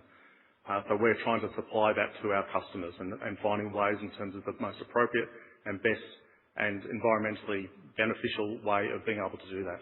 And we'll continue to do that in terms of looking at our responsible sourcing. Thank you. Thank you, Ms. Jess.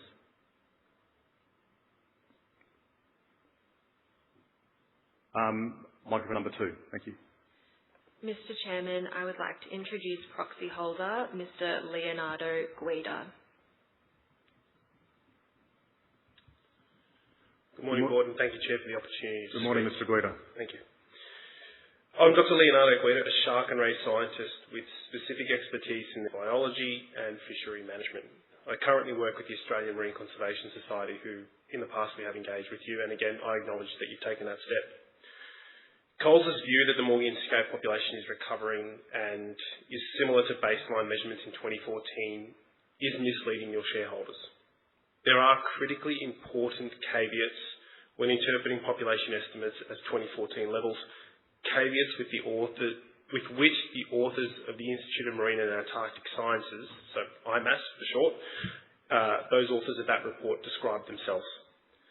So I bear with you to, my apologies. Please bear with me as I present to you the following evidence. First, it is biologically implausible that the relative abundance increased 425% in skate from 2022 to 2024, given the natural rate of increase for this population is up to 8.8% per year. The IMAS report does not claim any population trends as a significant increase, I quote significant increase, in terms of magnitude, only that there are statistically significant differences reflected in the catchability of the animal since 2022. Second, 2014 population levels reflect an already heavily impacted population, so it's not a baseline of a healthy population. This population was yet to be estimated to be wiped out in half come 2019. Third, despite tentative signs of juvenile recruitment in the animal in 2022, smaller animals were not caught in 2024, suggesting recruitment may not have continued. Assuming any of these juveniles from 2022 survive to reproductive age, which is around 4 to 6 years old, females in particular, the earliest this would be 2026. Mind you, these skates only live to around 10 years old. Fourth, the majority of females captured in 2024 were adults nearing the end of their natural lives, which, as I mentioned, is only around 10 years. Thus, as is the very definition of an endangered species as a very high extinction risk, this risk still remains, and the scientific evidence to date does not preclude the necessity for a precautionary approach to taking action. Thus, my question today for you, Coles, is from this day forth, how will Coles apply the precautionary principle to sourcing salmon from Macquarie Harbour? Thank you. Thank you very much, Dr. Guida, for your question and your comments. With regards to, we do understand that there are early positive signs, as you say, but again, as you're all aware, the measurement of the number of Maugean skate is very difficult to do. In effect, it's a catch in terms of a certain number of area, counting those, and then extrapolating out in terms of the area. In our discussions with IMAS and the scientists of IMAS, what we are being told is the fact that they are seeing increasing numbers. They are seeing an increasing number in terms of Maugean skate, in terms of the breadth within the Macquarie Harbour, in terms of where they're located. and probably also that they are seeing increasing numbers in terms of, as you say, the more juvenile Maugean skate. So that is to us seen as positive, and these are just recent information that we've received with our discussions with IMAS. As I mentioned before, we do take responsible sourcing very seriously, and so the decisions which we are making in terms of the due diligence, reducing the amount of salmon that we take out of Macquarie Harbour, the understanding in recognising that Maugean skate, there is an issue in terms of Maugean skate. We are working and making sure that we are doing the right thing, as I said, for all stakeholders. And we'll continue to do that, and we'll continue to enhance our due diligence as we move forward to be able to do that. Thank you. Thank you. Microphone number 1. Mr. Chairman, I would like to introduce shareholder Mr. Stuart Frusher. Good morning, Mr. Frusher. Thank you. I'm actually a retired professor from the Institute of Marine and Antarctic Studies at the University of Tasmania, the very institute that you mentioned several times and the reports that they've made when you referred to the Maugean skate. When I left the university, I was hoping to enjoy my retirement and not expected to see a news headline that Australia was on track to become the first nation in the world to send a shark array globally extinct in modern times. This was a shock to me. I discussed it with a colleague, a former Executive Director of the Western and Central Pacific Fisheries Commission and former Executive Secretary of the Commission for the Conservation of Antarctic Marine Living Resources. And despite us having nearly 100 years of research, nationally and internationally, in the sustainability of marine resources, we could not believe that this was occurring in the 21st century, and against Australia's international obligations for sustainable development and the protection of biodiversity. And surely we thought the government would put a stop to this. The response of the Tasmanian government, as the regulator, was simply to renew salmon farming licences for another 2 years, despite and without doubt the current primary cause of the habitat degradation in the harbour was by salmon farming. But unfortunately, the spin and the misrepresentation of the science by government, industry and the regulator is apparently providing a convenient smokescreen for companies such as yours, Coles and Woolworths to hide behind. A recent article in the Independent Tasmanian Times labelled Smoking Gun, RTI Right to Information documents exposed salmon cover-up has documented quite clearly the collusion between government, industry and the regulator. I'd also like to reiterate some risks to the board. I won't go through the population. Dr. Guida, if I have his name correctly, has already stated the actual population biology, but claims that the harbour is equally as healthy as it was in 2014 in dissolved oxygen levels, only refer to the waters that are deep in the harbour. These aren't the waters where the Maugean skate lives, and in the preferred habitat they are still low, and the worst area is adjacent to the World Heritage Area. And as you've mentioned, and I'll digress a little bit, Mr. Chair, you've specifically mentioned the oxygenation project in Macquarie Harbour. That project is simply to provide the oxygen for salmon survival when it becomes low. It is not and never has been to remediate the harbour. The skate is at high risk of marine heat waves, as shown in the Tasmanian Government's Marine Heatwave and Related Events Response Plan recently released. And we all know that to withstand the impacts of climate change, we need to have our waterways in the healthiest situation they can be. We've all seen what's happened in South Australia. Climate change not only will impact the harbour as well as the fish, but it's also increasing. And we all know that those increasing periods when summer water temperatures are occurring in Macquarie Harbour as well as South East Tasmania, they are scientifically shown to be above the optimal limit for salmon production. During these periods, salmon are being kept inhumanely in suboptimal conditions. Now, I'm also perplexed at what you've just said, that Coles stated, and I heard you last year, that it has removed some of its salmon sourced from Macquarie Harbour, and that seems to remain your response. Sustainability isn't a continuum. Either you are sustainable or you are not. You need to make up your minds. Now, through the continued retail of Tasmanian Atlantic salmon and ocean trout, Coles is compounding the threats to the state's future, to the harbour's health, to the World Heritage listing, to its reputation for sustainable producing, and now ignoring the inhumane treatment of the product it sells. My questions to the board are, given the government as regulator is failing to properly deal with the threats the state faces, why is Coles not taking the opportunity to be a leader by demonstrating sustainability actions? And my mother always told me that actions speak louder than words. And removing Tasmanian salmon from your shelves. And how is the board thinking about these risks I've outlined and the consequences to the Coles brand? Thank you. Thank you, Mr. Fisher, for your comments as well as your question. Regarding your comments and the information that you provided, I think also, and this goes to Dr. Guida as well, is catching up with some of our sustainability team outside. We have a booth, a general inquiries booth, where we have a number of our sustainability team there. Would be great so we can get that information and be able to utilise that in the way that we continue to do our due diligence in terms of ensuring that we are responsibly sourcing salmon from Tasmania. With regards to, as you say, sustainability and ensuring that and doing the right thing is a continuum. It's not just a one-off.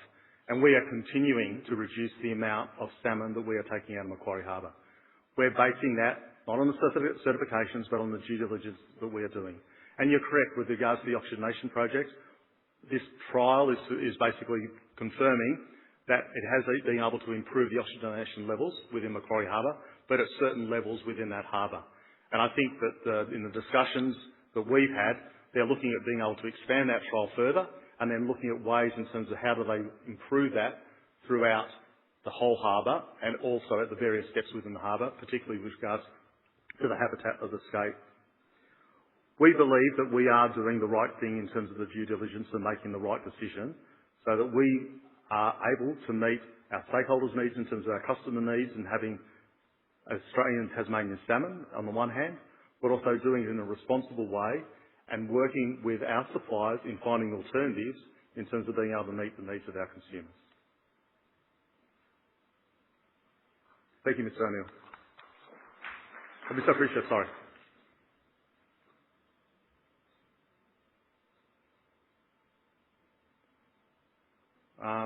Looks like I've got microphone 2.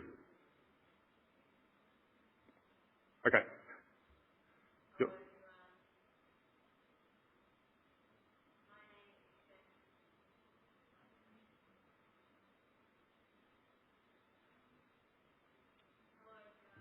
Maybe if you go to another microphone. Oh. Excuse me, sir. Are you a shareholder? Okay. Well, I think we'll just have that confirmation. I think that's why. Microphone number 2. Thank you. Mr. Chairman, I'd like to introduce proxy holder Spencer Hitchen. Mr. Hitchen, good morning. Good morning. Thank you for this opportunity. I am Spencer Hitchen. I'm 14 years old. I am standing here today on behalf of my generation, on behalf of the future, on behalf of the youth, because this is about our future. I've been to Macquarie Harbour, and I think you mentioned at the start that you've been there too. It is an absolutely incredible place. And when I saw those fish pens, when I saw the fish farms, it just makes me feel so sad to know that the impacts from those fish farms are extincting a species, the Maugean skate, the phyllocene of the sea. It's just so sad. I cannot comprehend how the adults, the decision makers, can do this to a species and do this to my future and future generations. you're obviously selling Tasmanian salmon and salmon from Macquarie Harbour specifically in your stores. And how would people know that the salmon that they are buying right there in those stores is coming out of Macquarie Harbour and forcing a species towards the brink of extinction? They don't know. My mum and dad wouldn't know if I hadn't have told them. And so that's really important. And I do want to recognise that you have made some positive steps in the right direction. You have started to take action to protect the Maugean skate, and you have removed that responsibly sourced label, which is brilliant. But really, if we want to turn this around, if we want the Maugean skate to survive into the future, and these incredible waterways, like Lyndon said before, to be healthy into the future for my generation, my future, generations beyond me, then you have the power. You have massive power to change this. You're a retailer of this product that is impacting a species and forcing it towards the brink of extinction. So my question to you today is, firstly, I know you have a vision to be the retailer that's most trusted. And if you want to gain the trust of my generation and generations beyond me, then it's so important to listen to our voices and take action for us and our future. My question is, are you willing to knowingly extinct a species like the Maugean skate? If your answer is yes, then why? And do you care? Do you care about my future, my generation's future? I hope that you care, because this is really important. Thank you, Mr. Hitchin. Thank you for your comments as well as your question. As a parent, I do care for the future generation. To me, it's something which is very important in terms of ensuring that, in effect, we as a generation leave the earth in a better place than where it was in terms of when we joined the planet as young as a baby, in effect. I think, as far as where Coles is concerned, and no, we don't want to be associated with the extinction of Maugean skate. I think that what you're seeing, and what you have seen since 2019, we have been working within ways in terms of trying to understand the impact that salmon farming, and our sourcing of salmon in particular, is having on the Maugean skate and the environment within Macquarie Harbour. We're continuing to do that, not just relying on the certification that other groups are providing, but doing and going over and above that, as we mentioned before, in terms of doing our due diligence. We're working with the understanding of the scientists in terms of understanding the science of that. That's one of the reasons why we have substantially reduced from 2019 the amount of salmon that we've taken out of the harbour. As I mentioned in my address, we've reduced it the last year as well. So we're continuing to monitor that to ensure that we believe that it's going to be sustainable and responsible for the Maugean skate. If the science changes, then we're going to have to significantly review what we are going to be doing with regards to that, to ensure that we do not have that extinction event happen. But at this point in time, we're comforted by the science and what it is telling us, the improvement that I've mentioned previously, but we'll continue to monitor that, and if that changes, we'll make changes ourselves. Thank you for your answer, and I really do hope that you've listened to our voices today and that you will continue taking action. Thank you. Yeah, thank you very much.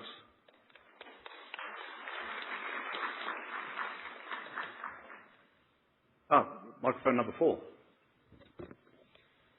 Mr. Chairman, I would like to introduce shareholder Mr. Ted White. Thank you, Mr. Chairman. I'm representing the other end of the spectrum. I'll soon be 89, so I'm trying to balance out the debate with the young boy who did an excellent job.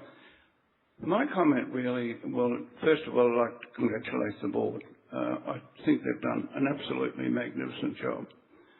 I'm a bit surprised that we spent an hour and 15 minutes on a subject which a lot of people are passionate about.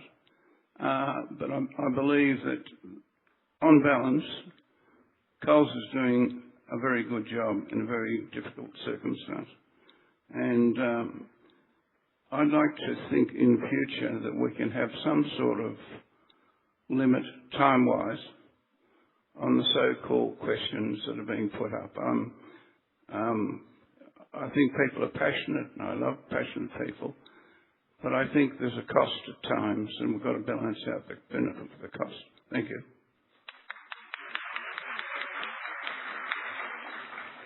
Thank you, Mr. White, for your comment. We'll certainly take that on board. Just to put a little bit of reality, normally I spend this morning giving out food to people who are in desperate need of food.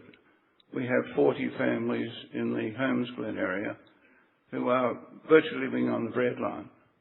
So I think that we've got to be mindful of the fact that as shareholders we're very, very fortunate people. Thank you. Yeah, thank you, Mr. White, and well done on what you do. Thank you. There appear to be no further questions from the floor. So, Jessica, are there any online questions? Chairman, there are no online questions or comments on this item. Thank you. If there are no further questions, we have finalised discussion on this item.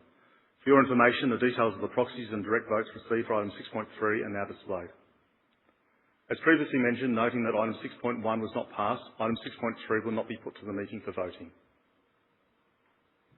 Before I close the meeting, I'd like to pause to give shareholders a final opportunity to enter their votes on all resolutions. While we pause, are there any remaining questions in the room or matters not already discussed?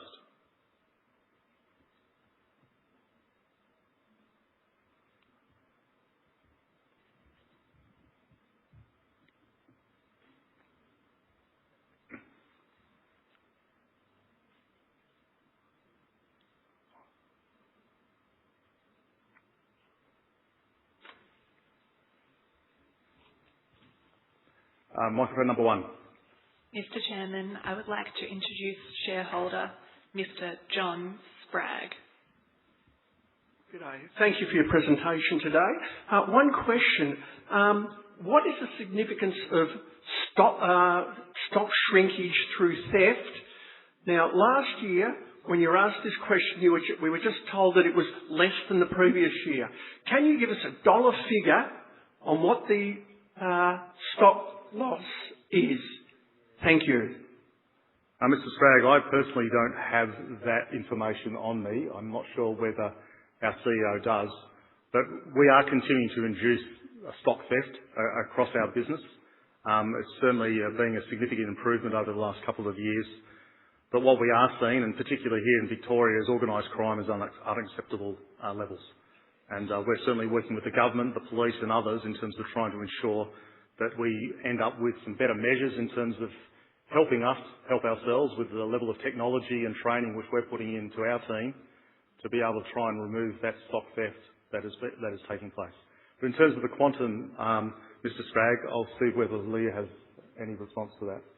So, Mr. Spragg, we very pleasingly were able to reduce our total loss by 25 basis points over the course of FY25.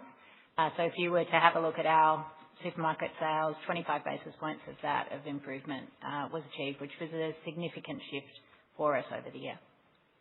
Thank you very much. It's just distressing as a regular customer seeing people decide it's optional to pay, because it's not uncommon for me to see people walk out of the store without paying. But thank you. Yeah, thank you, Mr. Spragg. Microphone number 1. Mr. Chairman, I would like to introduce shareholder Mr.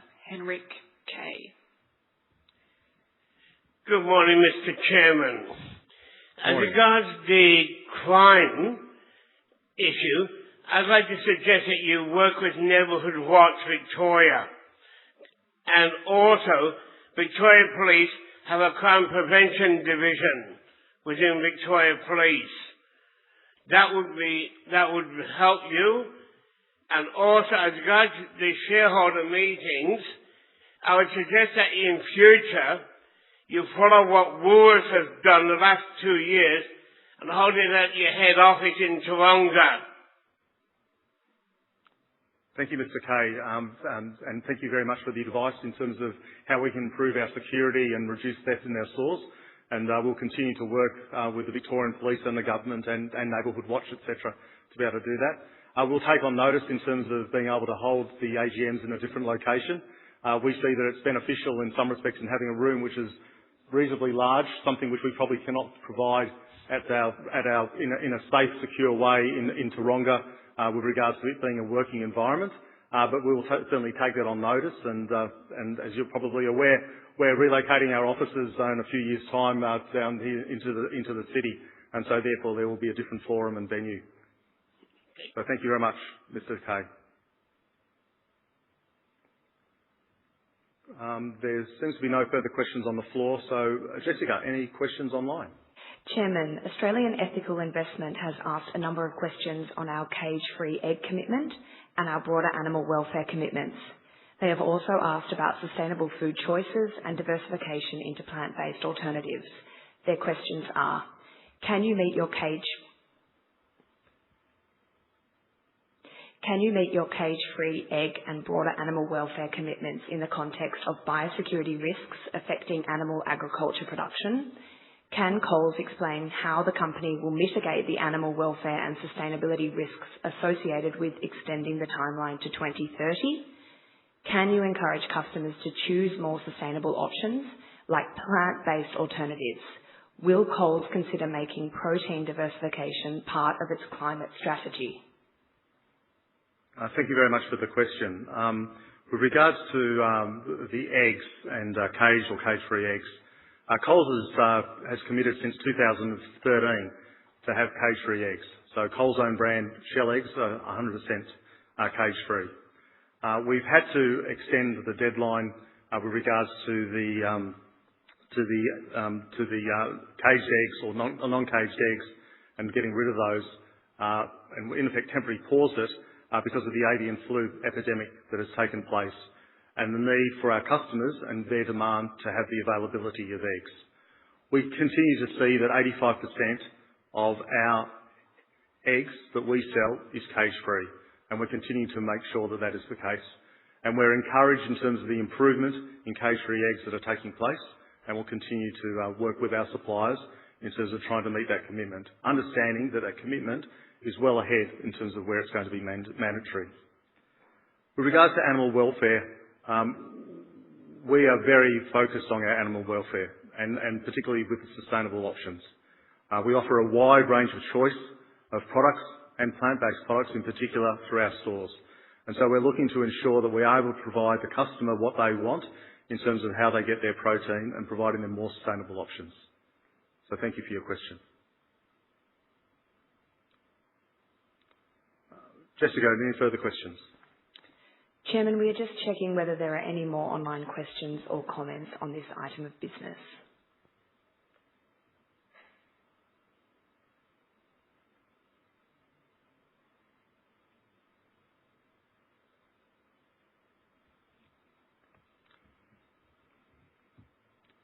Need to have some holding music somewhere.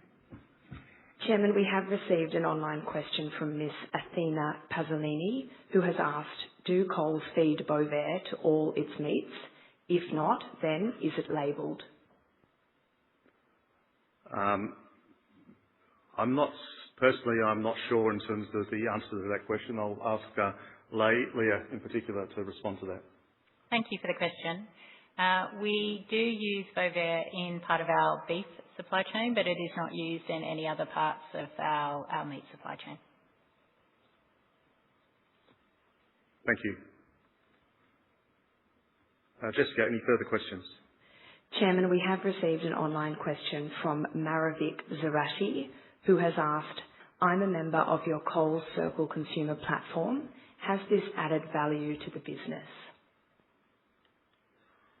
Mr. Zarati, thank you for your question.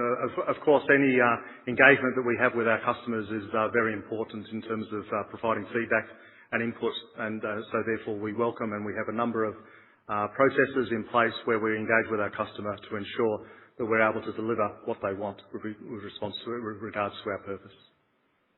So thank you. Microphone number 2. Mr. Chairman, I would like to introduce proxy holder Ms. Lillian Henley. Ms. Henley, good morning. My name is Lily Henley. I have travelled here today from Lutruwita, Tasmania, and I would like to just revisit the issue of the farmed Tasmanian salmon. I am interested specifically in Jacqueline Chow's thoughts, considering you spoke earlier of your experience in managing complex supply chains, as well as brand reputation and sustainability. Tasmanian people are deeply, deeply concerned at the environmental implications of intensive salmon farming in Macquarie Harbour and across the state more broadly. Industrial salmon farming in Tasmania is taking more than it gives. It is polluting our waterways, our beaches. It is degrading our recreational fishing opportunities and tourism opportunities. It is siphoning profits offshore whilst leaving Tasmanians to bear the environmental cost.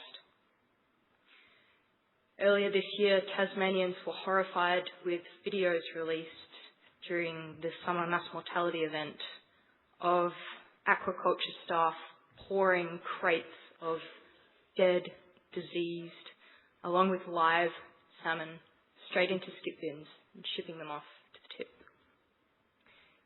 Given another recent mass die-off event, this time of Tassal Barramundi in Western Australia, another stark warning about the fragility and environmental cost of intensive aquaculture and global failings of this intensive open fish farming model more broadly. When will Coles recognise that it is not the location or species of fish that is the problem, but the unsustainable business practices of the companies and supply chains that you source from and directly support? Thank you.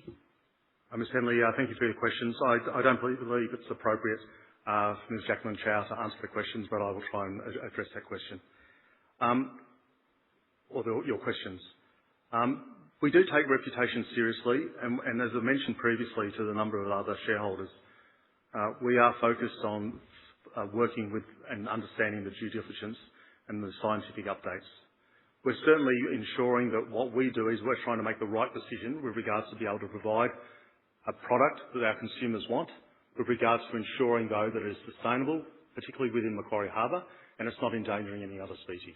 We're trying to work within that balance in terms of the balance of all stakeholders.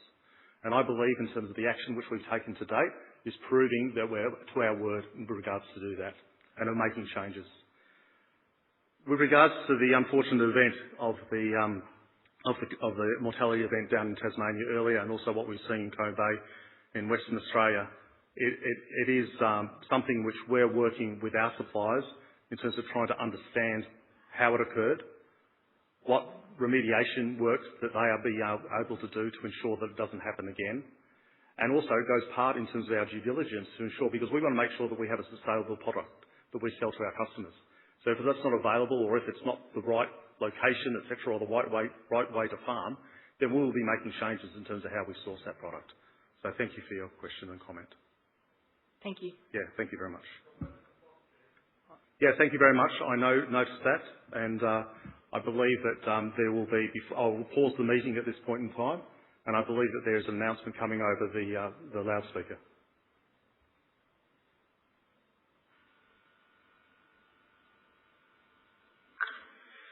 Ladies and gentlemen, can we please have your attention? On this Remembrance Day, we pause to recall the brave souls who gave their tomorrow for our today. If you're able to, could you please stand? They shall grow not old as we that are left grow old. Age should not weary them, nor the years condemn. At the going down of the sun and in the morning, we will remember.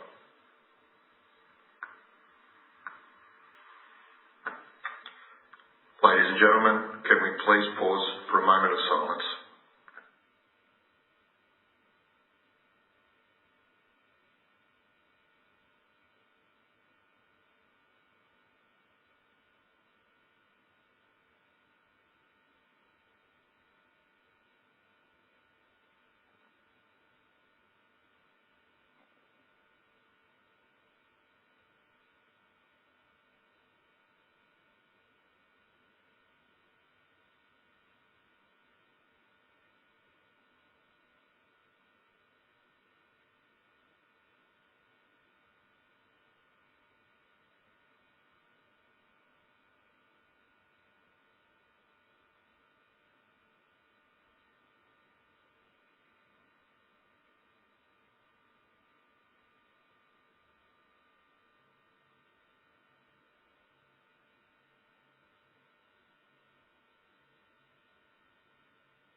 Thank you for your attention.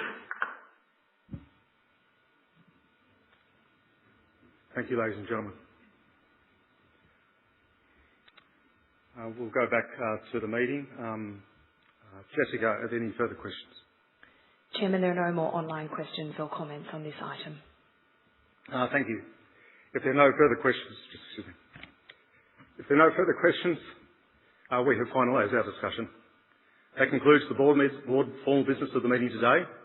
If you've already not done so, please ensure that you submit your vote for each resolution. I now declare the poll closed. The final results of the poll will be advised to the ASX later today and will be published on our website as soon as possible. Congratulations to Scott and to Jackie for your re-election. That concludes our business today. Thank you for your attendance at the Coles Group's annual general meeting and your support of Coles. We very much look forward to your continued support as we enter this busy Christmas period, and I wish everyone a joyful festive season. I now declare the meeting closed.